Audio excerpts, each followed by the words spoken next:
بسم اللہ الرحمن الرحیم الحمدللہ رب العالمین والصلاة والسلام علی اشرف الانبیاء والمرسلین وعلی آلہ وصحبہ اجمعین۔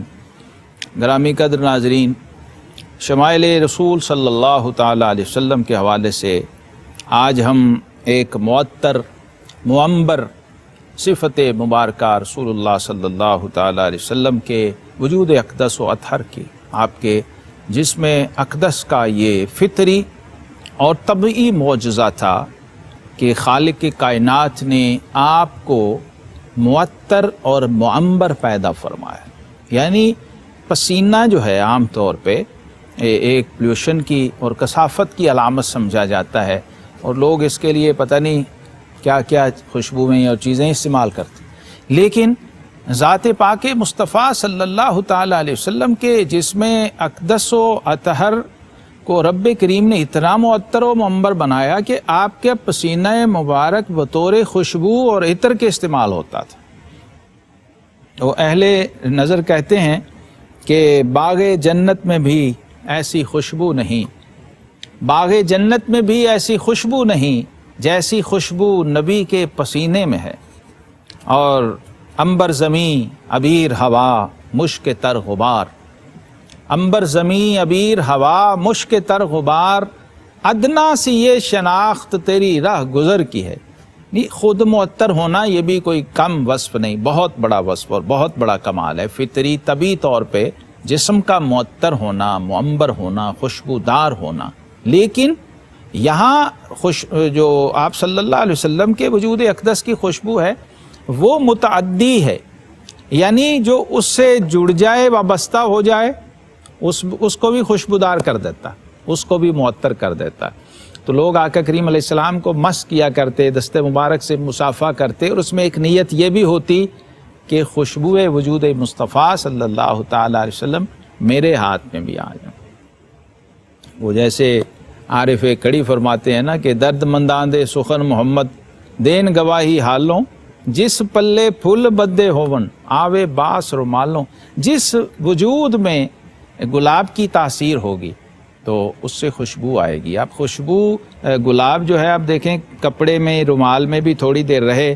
تو اس رومال میں بھی خوشبو کا اثر پیدا ہو جاتا ہے، بلکہ مٹی میں بھی پیدا ہو جاتا ہے۔ حضرت سعدی شیرازی رحمۃ اللہ تعالی علیہ نے لکھا ہے نا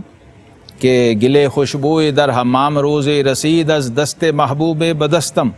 تو ایک مٹی میرے ہاتھ میں آئی تو اس میں خوشبو تھی، تو میں نے اس مٹی سے پوچھا کہ تو مشک ہے یا عنبر ہے؟ تو اس مٹی نے کہا کہ میں مشک اور عنبر نہیں ہوں، لیکن بگفتہ من گلے ناچیز بودم ولیکن مدت با گل نشستم۔ اس نے کہا میں خود تو ناچیز مٹی ہوں، لیکن کچھ دن پھول کی صحبت میں رہی ہوں۔ تو آپ سوچئے کہ اس گلشن وحدت کے پھول کے ساتھ جو لوگ وابستہ ہوں گے، جڑے ہوں گے، حضرات صحابہ کرام علیہم رضوان، اہل بیت اطہار، وہ کتنے معطر ہوں گے، کتنے معمبر ہوں گے، اور کیسی وجود پاک مصطفیٰ صلی اللہ علیہ وسلم سے انہیں خوشبوئیں نصیب ہوں گی۔ حضرت سیدہ آمنہ رضی اللہ تعالیٰ عنہ، آمنہ بنت وہب، والدہ پاک مصطفیٰ، ام رسول صلی اللہ علیہ وسلم، آپ صلی اللہ علیہ وسلم کی جب ولادت پاک ہوئی ہے تو امام زرقانی نے المواہب کے حاشیے میں لکھا ہے، وہ فرماتی ہیں نظرت الیہ فائزن ہوا کالقمر، کالقمر لیلۃ البدر۔ کہتے ہیں پہلی نظر، ماں کی پہلی نظر جب آپ آقا علیہ الصلوۃ والسلام پر ولادت کے باسعادت کے وقت پڑی ہے تو کہتی ہیں ایسے لگا مجھے جیسے 14ویں رات کا چاند آپ صلی اللہ تعالی علیہ وسلم کے وجود میں ڈھل گیا ہے، اور جس سے تر و تازہ کستوری کی خوشبو کے حلے پھوٹ رہے تھے۔ اللہ اکبر، اللہ اکبر۔ یہ پیدائش کا وقت ہے، ولادت کا وقت ہے۔ حضرت بی بی حلیمہ فرماتی ہیں کہ جب میں آپ کو لے کر، حلیمہ سعدیہ رضی اللہ تعالیٰ عنہا کہتی ہیں میں آپ کو لے کر قبیلہ بنو سعد کے اندر جب پہنچی تو تمام گھروں میں کستوری کی خوشبو آنے لگی۔ اس ایک گھر میں نہیں، ساتھ جو ہمسایوں کے گھر تھے ان میں بھی لوگوں کے دلوں میں آپ صلی اللہ علیہ وسلم کی محبت ایسی پیدا ہو گئی کہ ان میں سے کوئی بیمار ہوتا تو آپ صلی اللہ علیہ وسلم کے دست اقدس کو پکڑ کر اپنے جسم پر لگاتا، اللہ تعالیٰ کے حکم سے وہ فی الفور صحت مند ہو جائے۔ اسی طرح ان کا اگر کوئی اونٹ بکری وغیرہ بیمار ہو جاتے تو آپ صلی اللہ علیہ وسلم کے دست اقدس کو اس کے جسم پر لگاتے، جس سے وہ تندرست ہو جاتا۔ امام فخر الدین رازی جناب ابو طالب حضور علیہ السلام کے چچا سیدنا علی المرتضیٰ کے والد کے حوالے سے بیان کرتے ہیں کہ آپ نے اپنے بھائی حضرت عباس رضی اللہ تعالیٰ عنہ حضور کے چچا ان سے کہا کہ میں وہ بات نہ بتاؤں جو میں نے محمد صلی اللہ علیہ وسلم کے اندر دیکھی ہے۔ انہوں نے کہا جی وہ کیا ہے بتائیں۔ تو انہوں نے فرمایا کہ جب سے حضور صلی اللہ علیہ وسلم میرے گھر تشریف لائے ہیں مجھے آپ سے اتنی محبت ہو گئی ہے کہ میں رات اور دن میں ایک گھڑی بھی ان سے جدا ہونا پسند نہیں کرتا، حتیٰ کہ رات کو بھی میں آپ صلی اللہ علیہ وسلم کو اپنے پاس سلاتا ہوں۔ اور آپ صلی اللہ علیہ وسلم کی عادت مبارکہ تھی کہ جسم مبارک کو بچپن میں بھی ڈھانپ کر سوتے تھے، کپڑے پہن کر سوتے تھے، کپڑے اتار کر سونا آپ صلی اللہ علیہ وسلم کو پسند نہیں تھا۔ آپ کا مزاج اقدس ہی اتنا حیا والا، اتنا عفت سے معمور تھا، اور آپ کی طبیعت مبارکہ میں اتنی لطافت اور اتنی نفاست و نظافت تھی کہ مزاج مبارک یہ قبول نہیں کرتا تھا کہ جسم پہ لباس نہ ہو اور آپ سو جائیں۔ تو کہتے ہیں ایک رات میں نے کہا کہ کپڑے اتار دیں اور پھر سوئیں، تو میں نے آپ کے چہرہ اقدس سے محسوس کیا کہ یہ بات آپ کو پسند نہیں، لیکن چونکہ میری بات کو آپ ٹالنا بھی نہیں چاہتے تھے تو فرمایا چچا میں کپڑے اتارتا ہوں مگر اپنے چہرے کو دوسری طرف کر لیجئے تاکہ میرے ننگے جسم کو آپ دیکھ نہ پائیں، کیونکہ میرے جسم کو اس حال میں دیکھنا کسی کے لیے جائز نہیں ہے۔ تو کہتے ہیں کہ جب میں نے اپنا منہ دوسری طرف کر لیا تاکہ یہ کپڑے اتار لیں، تو جب آپ نے کپڑے اتارے اور بستر پر لیٹے تو میں نے دیکھا کہ میرے اور آپ صلی اللہ علیہ وسلم کے درمیان ایک پردہ حائل ہو گیا، جس کی وجہ سے میں آپ صلی اللہ علیہ وسلم کے جسم اقدس کو دیکھ ہی نہیں پا رہا۔ تو کہتے ہیں دوسری بات جو میں نے دیکھی کہ آپ کا جسم اطہر نہایت ہی نرم و نازک اور ایسا خوشبودار تھا جیسے وہ کستوری میں ڈبو کے نکالا ہو، اور میں نے آپ کے جسم اطہر کو دیکھنے کی کوشش کی مگر دیکھ نہ سکا۔ اللہ اکبر۔ دیکھنے والے کہا کرتے ہیں اللہ اللہ، یاد آتا ہے خدا دیکھ کے صورت تیری۔ آقا کریم علیہ الصلوۃ والسلام کے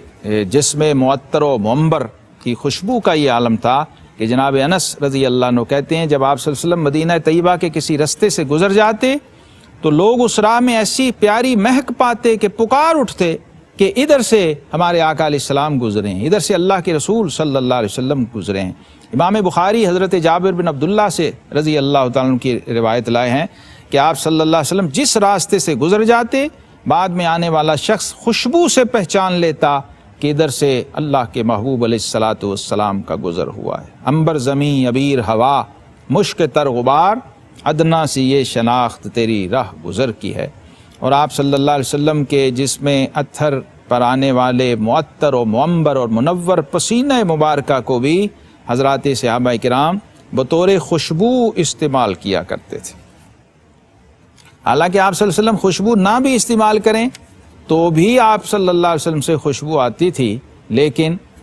پھر بھی آپ صلی اللہ علیہ وسلم نے خوشبو کے استعمال کو سنت بنایا اور کثرت سے خوشبو استعمال کی، اور مشک کو، عنبر کو، کستوری کو اور کئی طرح کی خوشبوؤں کو یہ شرف اور اعزاز بخشا اپنی نسبت پاک کا۔ اور آپ صلی اللہ علیہ وسلم نے فرمایا حبب الی من دنیاکم الطیب، تین چیزیں ایسی ہیں جو اللہ تعالیٰ نے تمہاری دنیا سے ان کی محبت میرے دل میں ڈالی ہے، اس میں ایک خوشبو ہے، اور دوسرے خواتین النساء ہیں، اور تیسرے جعلت قرۃ عینی فی الصلاۃ، اور نماز میں میری آنکھوں کی ٹھنڈک رکھی گئی ہے۔ اس لیے اہل نظر کہتے ہیں کہ گزرے جس راہ سے وہ سید والا ہو کر، رہ گئی ساری زمین عنبر سارا ہو کر۔ ایک صحابی تھے حضور علیہ الصلوۃ والسلام کے، تو ان کی بیٹی کی شادی تھی، تو آقا کریم علیہ الصلوۃ والسلام کی خدمت میں حاضر ہوئے، عرض کی یا رسول اللہ صلی اللہ علیہ وسلم، ہم غریب لوگ ہیں اور ہمارے عرب میں رواج ہے کہ بیٹیوں کی شادی پر قیمتی خوشبوئیں لگائی جاتی ہیں اور استعمال کی جاتی ہیں، اور یہ لازمی حصہ ہے ہماری معاشرت کا، اگر نہ ہو تو اس کو معیوب سمجھا جاتا ہے۔ تو حضور علیہ الصلوۃ والسلام نے فرمایا کہ تمہیں کیا چاہیے؟ انہوں نے کہا حضور خوشبو خریدنے کی میرے اندر استطاعت نہیں ہے اور اتنے پیسے بھی نہیں ہیں، اتنا میں مالدار بھی نہیں ہوں، تو آقا کریم علیہ الصلاۃ والسلام نے فرمایا اچھا ایک شیشی لاؤ، ایک چھوٹی بوتل منگوائی، اور آپ صلی اللہ علیہ وسلم نے اپنے جسم اقدس کا جو پسینہ مبارک ہے یہ وہ شیشی بھر کے، چھوٹی بوتل بھر کے تو ان صحابی کو عطا فرما دی، اور کہا کہ یہ میری طرف سے اپنی بیٹی کے لیے تحفہ لے جاؤ۔ تو کہتے ہیں جب وہ خوشبو لے کر میں حضور علیہ الصلاۃ والسلام سے اپنے گھر میں آیا تو اب وہ خوشبو ایسی عجیب و غریب کیفیات تھیں اس کے اندر کہ وہ پھیل رہی تھی، اور جو ہی میں خوشبو لے کر وہاں پہنچا تو حضور علیہ الصلاۃ والسلام نے وہ خوشبو اپنی کلائی مبارک، بازو مبارک، اپنی بغلوں سے وہ بھر دی جتنا، کیونکہ آپ صلی اللہ علیہ وسلم کو پسینہ کثرت سے آتا تھا۔ تو کہتے ہیں کہ جب وہ پسینہ خوشبو مبارک لے کر جو اصل میں پسینہ تھا حضور علیہ السلام کے وجود اقدس کا، تو وہ لے کے میں پہنچا تو در و دیوار جھوم اٹھے، محلہ بھی خوشبو سے معطر ہو گیا، گھر بھی معطر ہو گیا، اور جب اس دلہن نے وہ خوشبو استعمال کی تو خوشبو بھی ایسی تھی کہ پہلے کسی مشک و عنبر میں ایسی خوشبو لوگوں نے سونگھی نہیں ہوئی تھی۔ ایک کمال یہ تھا وہ یونیک اور منفرد خوشبو تھی، اور پھر جب وہ خوشبو وہاں سے پھیلی باہر گئی، مہمانوں نے سونگھی تو انہوں نے کہا یہ خوشبو کہاں سے لی ہے، یہ خوشبو کہاں سے آئی، یعنی گویا کہ دھوم مچ گئی، اور لوگ حیران ہو گئے کہ اتنی قیمتی اور نادر و نایاب خوشبو یہ غریب آدمی کہاں سے لے آیا۔ تو اس گھر میں، اس فضا میں ایسی خوشبو پھیلی کہ لوگوں نے اس گھر کا نام ہی بیت المطیبین رکھ دیا، خوشبو والوں کا گھر۔ تو وہ جب خاتون نے خوشبو لگائی اور وہ اپنے سسرال گئی تو وہاں بھی دھوم مچ گئی، اس کے شوہر پہ بھی اس کا بڑا خوشگوار اثر پڑا، اور اللہ تبارک و تعالیٰ نے معاشرے میں ان کو عزت اور مرتبہ عطا کیا۔ یہ آقا کریم علیہ الصلاۃ والسلام کے جسم اقدس کے حوالے سے، خوشبو کے حوالے سے روزمرہ کی روٹین اور معمولات تھے، اور یہ کیفیت ہوتی تھی کہ اعلیٰ حضرت امام اہل سنت رحمۃ اللہ تعالی علیہ آپ نے اس واقعے کو نعت کے ایک شعر میں منظوم کیا ہے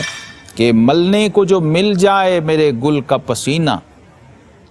ملنے کو جو مل جائے میرے گل کا پسینہ،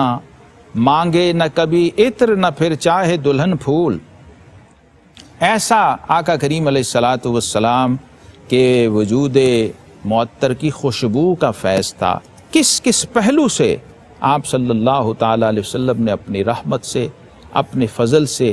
اپنے کرم سے اپنے وابستگان کو، اپنے چاہنے والوں کو، ماننے والوں کو، اور اس پوری کائنات کو جس کی طرف آپ رحمت بن کے مبعوث ہوئے ہیں، آپ نے نوازا۔ ایک موقع پر سیدنا انس بن مالک رضی اللہ تعالیٰ عنہ کہتے ہیں کہ آقا کریم علیہ الصلاۃ والسلام کبھی دوپہر کا قیلولہ ہمارے گھر فرمایا کرتے تھے،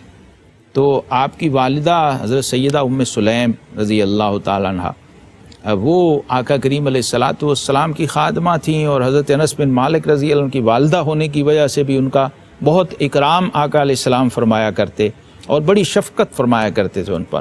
تو کہتے ہیں کہ ایک بار انس بن مالک رضی اللہ عنہ فرماتے ہیں حضور علیہ السلام ہمارے گھر میں آرام فرماتے، اور کثرت سے پسینہ مبارک کے معطر معمبر قطرے آپ صلی اللہ علیہ وسلم کے بازوؤں سے، کلائیوں سے ٹپک رہے تھے۔ تو کہتے ہیں کہ میری والدہ ماجدہ نے ایک شیشی لی اور اس میں حضور علیہ السلام کے پسینہ مبارکہ کو ہاتھ سے یوں جمع کرنا شروع کر دیا، نچوڑنا شروع کر دیا، اس میں ڈالنا شروع۔ اسی اثناء میں آپ صلی اللہ علیہ وسلم بیدار ہو گئے اور فرمایا کہ ما ھذا الذی تصنعین، فرمایا بی بی یہ کیا کر رہی ہو؟ تو کہتے ہیں میری امی جان نے ادب سے عرض کیا کہ یا رسول اللہ صلی اللہ علیہ وسلم ھذا عرقک نجعلہ فی طیبنا وہو من اطیب الطیب،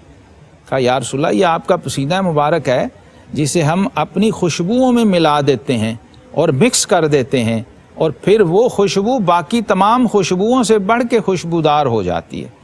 اور ایک روایت میں فرمایا کہ نرجو برکتہ لصبیاننا،